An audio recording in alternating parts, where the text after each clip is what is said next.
Welcome to EDN610 Week12 lecture on Globalisation and Education.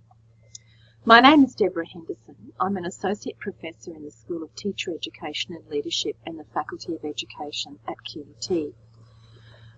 My colleagues, Dr. Peter O'Brien and Dr. Nerida Spina, have invited me to present this lecture, so by way of a brief introduction, I've listed here my long-standing research interests and my teaching focus.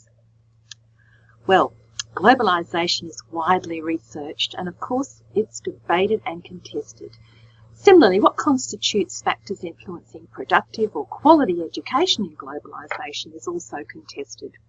So in this short lecture, I can only touch on some of the connections between the two, but essentially, I hope I can present some ideas that you can engage with and relate back to your own practice in your professional lives.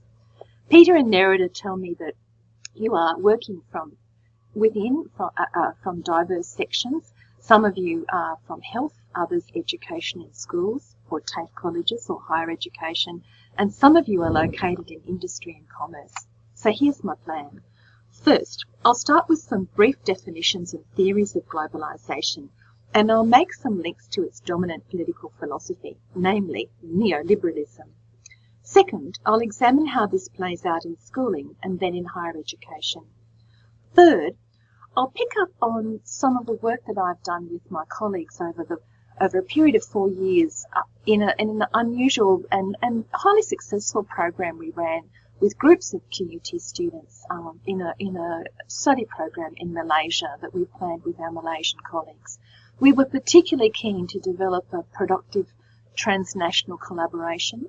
We wanted to develop intercultural capability amongst our students, and we wanted them to experience this time in Malaysia and come back as informed and active citizens, aware of local to global citizenship. So I'm hoping that some of those ideas you'll find relevant to your work. Well, globalisation. Gosh, there's so many definitions. We could say, how long is a piece of string? Essentially, I guess you could say in the broadest of terms, it encompasses a notion of the ways in which the lives of people today are increasingly interlinked. Randall Robinson just defined globalisation back in 1992 as involving the compression of the world as well as the intensification of the consciousness of the world as a whole. Now, one of the readings for this week, it comes from our colleague Gordon Tate's book, Making Sense of Mass Education, Chapter 11. And in that chapter, Gordon, I think, does a pretty thorough job of providing you with an overview of some of the relevant theories. So I'll make a link to a few of them. But I do really encourage you to connect with that chapter and think about some of the work and the provocations that Gordon presents. Well, globalisation is a contested term because it encompasses a range of loosely connected ideas. And as Risby and Lingard remind us, it doesn't have a single uniform meaning, but rather it has dynamic expressions that are often very context-specific. So we find a lot of contradictions with globalisation. Ideas about globalisation encompass processes including the development of things like an integrated global economy marked by the free flow of capital, access to foreign labour markets, the global dissemination of dominant social and cultural influences. Interesting stuff. Well, Hanvey refers to globalisation as encompassing the compression of time and space, whilst others emphasise the global links and interconnections and deepening interdependence. Most agree that globalisation has widely permeated contemporary life, and here you can see some of the facets impacting upon governance, so trade and industry, migration, the military, the environment, transportation, society and culture. So there's one facet illustrated in a dynamic way there, and here's another one to tease it out a little bit further. Held and his colleagues credit globalisation to be a central driving force behind the rapid social, political and economic changes that are reshaping modern societies and world orders. Not necessarily, I think, for the best. And so here we can have a look in this diagram of all the sorts of things that are occurring. some of them not good, as you can see there. I'll just give you a bit of time to have a look at those different facets that come under this broad, contested word, globalisation. So, as you probably noticed with some of those facets, a lot of the application of the term globalisation refers to many processes that are related to the economy and the economic order, and really, I guess, are a form of economic globalisation. And if we think about that, that involves the spread of transnational corporations, the liberalisation of international trade, the growth of global markets, and the development of the global financial system. And this aspect of globalisation is attributed to the emergence of neoliberalism as a political ideology. Now, neoliberalism has been characterised in several ways. Simons refers to it as a process when government, its institutions and the law are used proactively to create competition and to drive the market in all areas of social life. Neoliberalism is now recognised widely as the dominant economic philosophy of globalisation, and it's described as a preference for the minimalist state and concerned with promoting the instrumental values of competition. Think of your workplace. Competition, economic efficiency and choice. I know that very well as someone working in a university. How about your workplace? And to deregulate and privatise state functions. Think of the debates we're having about electricity since it's been privatised. Hirsch and Henderson, no relation to me, put it bluntly and assert that neoliberalism elevates the markets and profit above all other considerations, and that is not necessarily a good thing. So, what does that mean? Well, theorists such as Taylor talk about a social imaginary emerging. And a social imaginary is a concept that refers to the ways in which we imagine our existence and how we imagine it collectively provides a kind of common understanding that makes possible common practices in a widely shared sense of legitimacy. Well, what on earth does that mean? Think about what Donald Trump's doing in America with that notion of fake news on the one hand, to discredit any criticism of his decision-making and use of social media and tweets. Think as well, on the other hand, of his discourse of talking about America bankrolling things that are happening in the world and pulling back. So we're seeing Trumpisms emerging, and many, it seems, in America are accepting that as a way of truth.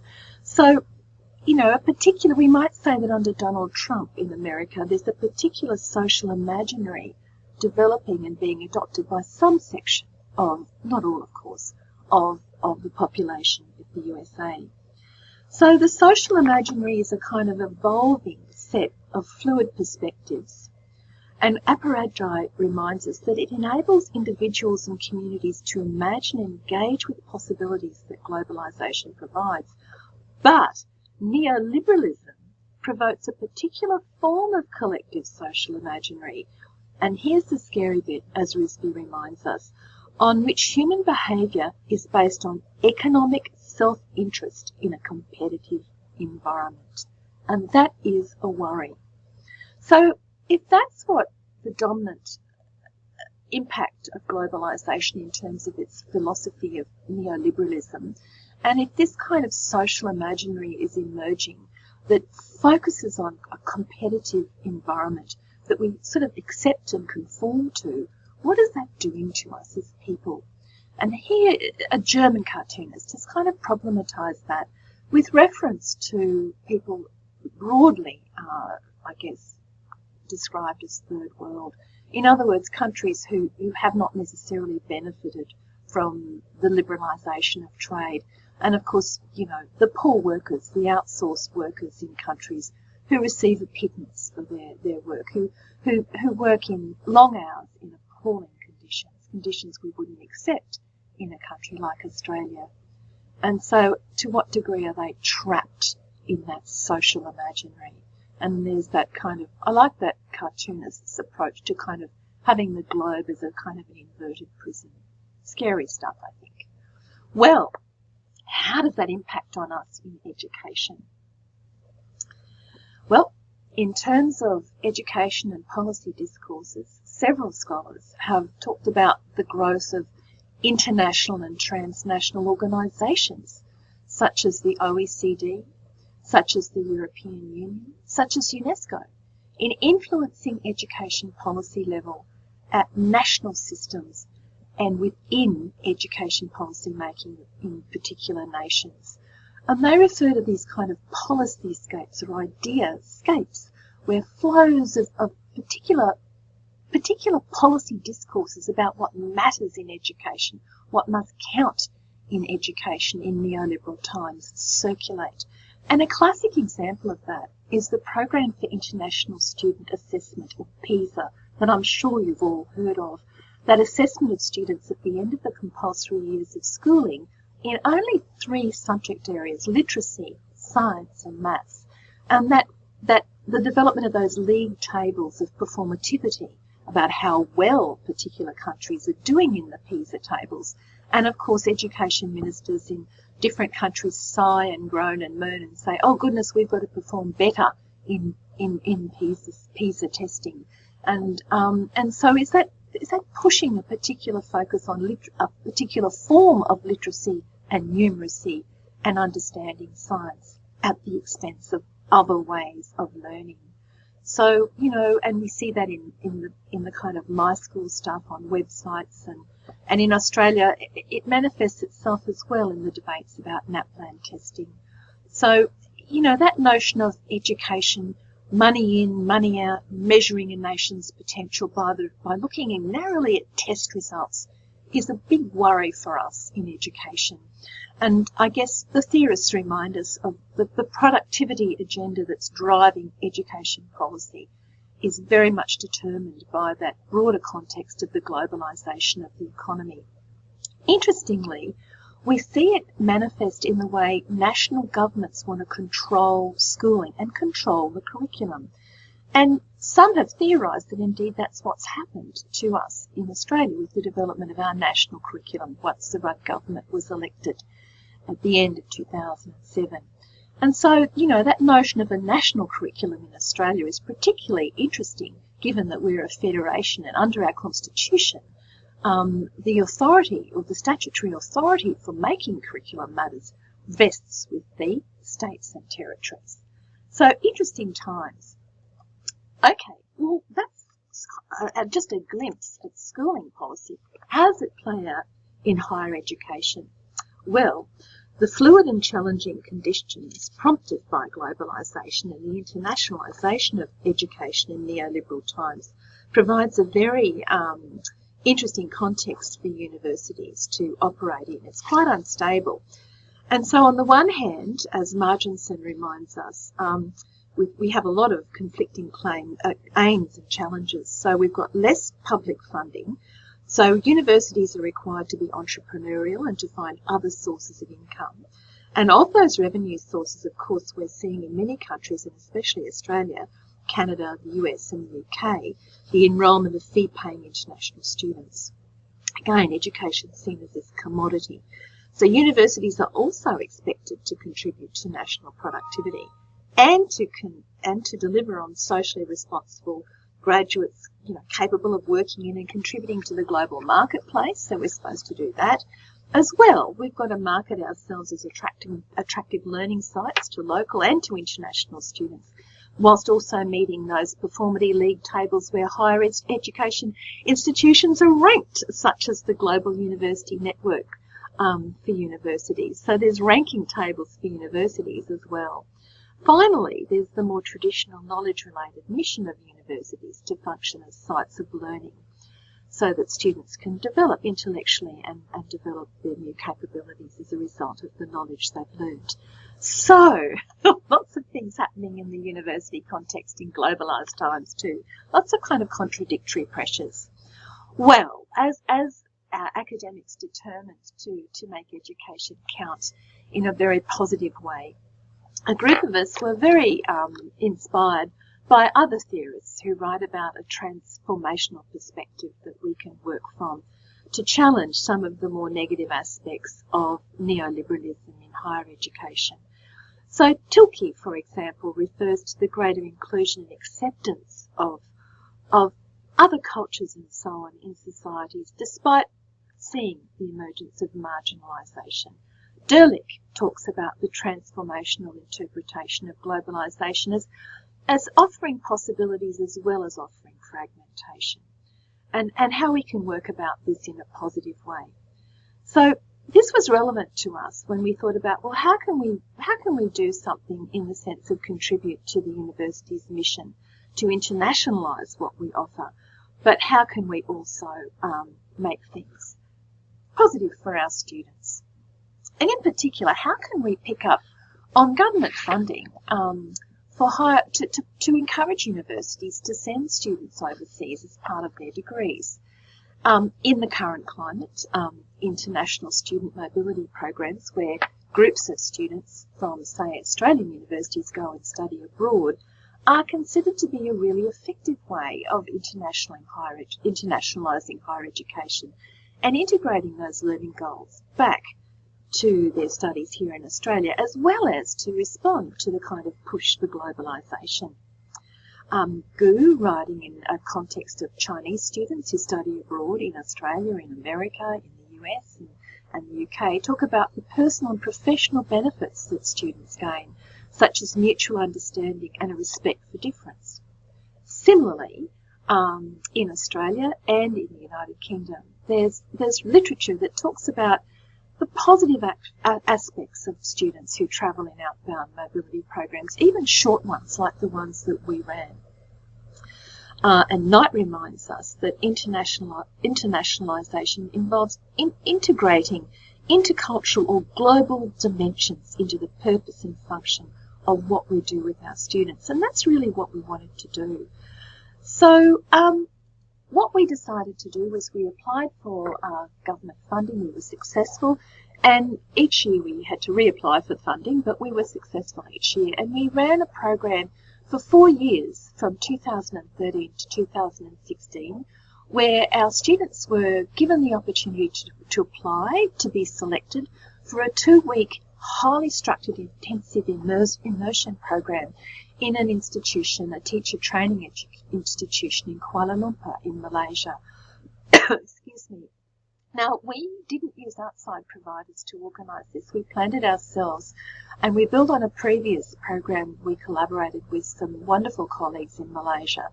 And so we organised the program, and we each chose teachers from Australia and from Malaysia, and we took the Australian teachers over there. So each year we took 10 Australian students who were studying to be teachers, and they buddied up with their Malaysian counterparts, and they attended classes on campus, and they participated in a range of specific cultural and social activities that we designed with their Malaysian pre-service teachers as their kind of cultural buddies.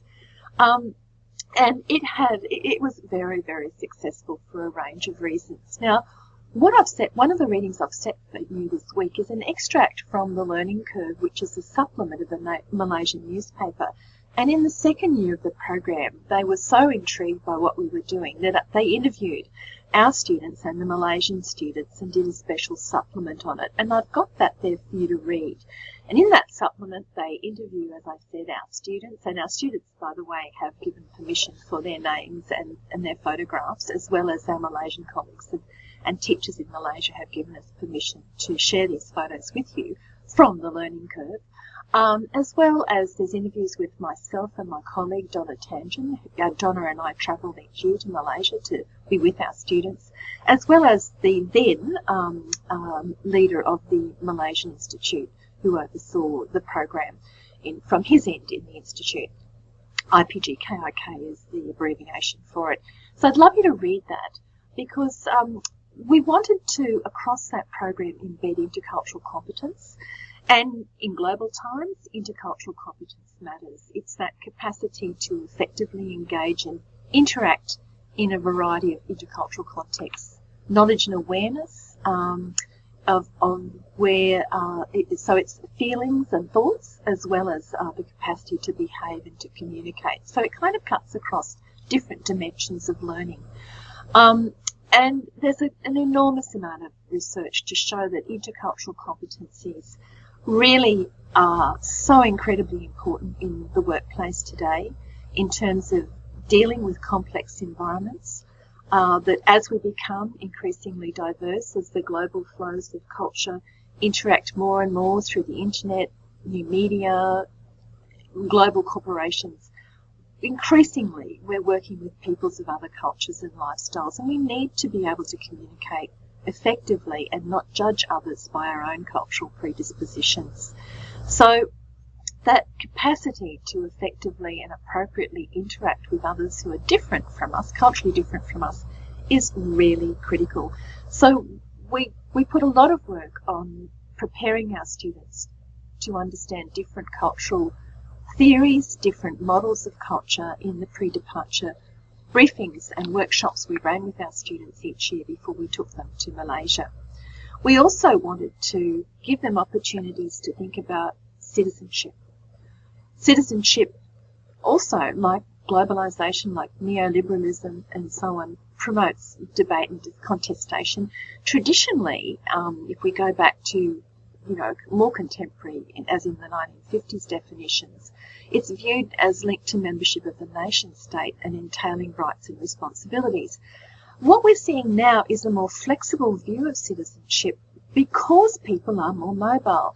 So we've got that notion on looking at cultural and social attributes that are also important, as Castells reminds us. And Davies and Pike, researchers in the UK, refer to a concept of global citizenship as a kind of a state of mind, and multiple notions of citizenship. So you can be a citizen in your local community, in your state, nationally as an Australian, and regionally as a citizen of the Asia-Pacific region, or globally. So the citizen is someone who views and cares about the world as a kind of an interconnected system in ways, as Kondikar reminds us here, transcends national borders, and who's willing to participate in communities of discourse and practice that aren't just local or state or national. Now, I'm sorry, for some reason this slide's gone a bit ballistic on me, but a local to global citizen is someone who's aware of the wider world, shares a sense of community, and has a sense of their own role as a world citizen. And as you can see there, respects and values diversity, and who's willing to consider others and their sense of rights and social justice and sustainability. And again, Gordon touches on some aspects of that in his chapter in the set reading. So I could go on and on about this, but essentially what I'd like you to do is to read The Learning Curve. And then I've shared two of our articles based on our research. This one I led, it's in a chapter actually in a book that's come out this year on internationalised education and research and practice in response to the globalisation of higher education. And I led that chapter, but also asked our Malaysian colleagues to contribute to it, which was a really wonderful experience. And my lovely colleague Donna Tangent led this particular paper, where Donna took a different perspective to the perspective I did in my book chapter, and she looked at the notion of possible selves. So if you look at that, you can see how we've tried to theorise our research findings, and of course we had ethical clearance through QUT to do this. So to see two different ways in which we've analysed different iterations of the study tour that we ran. And if I was to sum up what we tried to do as teacher educators in global times, coming to terms with the performativity agendas of universities, but trying to make it meaningful whilst also ticking off on those boxes of fostering and supporting international education and internationalised collaborations, we found that a carefully planned study tour can contribute to globally competent, work-ready graduates as global citizens, but they can also do more than that. They can be socially and culturally productive in these neoliberal times. By way of a taster, one of the things we did was we took our students on a long bus trip from Kuala Lumpur down to the World Heritage listed city of Malacca. on a Saturday as a kind of excursion to then explore the historical traces of Malacca as an incredible trading port in the 16th, 17th century. And we, the Malaysians and the Australians, travelled in the bus. And on the way down, the students were struck by the incredible deforestation and the mass planting of palm oil plantations. And so many of them talked about the impact of deforestation and the environmental issues that arose. The Malaysians obviously talked about the palm oil plantations and the impact on animal life and the burning as well. Once the deforestation occurred, the mass burning of forests prior to planting palm oil plants and land clearing. And the Australians also talked about land clearing. And you can just see that notion there of them talking about labelling and consumerism in response to some of these processes. In this slide, one of the students, Donald, I should say, refers to his interactions with his buddies during the 2-week study tour and how that made him think about what it was like to be a local and global citizen and the sort of cultural filters that he developed to see things from a different perspective. Similarly, as Malaysia is a majority Muslim country, our students had lots to say about what they learned about being Muslim by interacting with their Malaysian buddies. So again, both of us have written about that in our respective chapters, and here again it's just a little taster of what one of the students reflected. So interestingly, global competence has become picked up by the OECD. Just this year, it's released, and I've given you the link for it in the readings, Preparing Our Youth for Inclusive and Sustainable World, the PISA Global Competency Framework, because PISA now is going to assess students on their global competence. And here in this slide, you can see the PISA definition of global competence as a multidimensional capacity. So interesting times ahead. I'd like to suggest to you that global competence is going to be increasingly talked about and focused on in education. And cynically, I could say, because of the PISA scoring. But I think from the work that I did with my colleagues and the rewarding nature of it, I think as educators and as people in a variety of workplaces, we can make global competence something that's incredibly rewarding. Increasingly, scholars are talking about developing global mindsets. Again, we can look at the economic rationalist perspective that it's a productive mindset, but I'd like to look at it in a transformational sense, in particularly with reference to that second paragraph, where we want our students, we want the people we work with to be open, to be curious, to be innovative, and to be considerate of others in terms of their beliefs and their attitudes, and to respect different ways of viewing the world.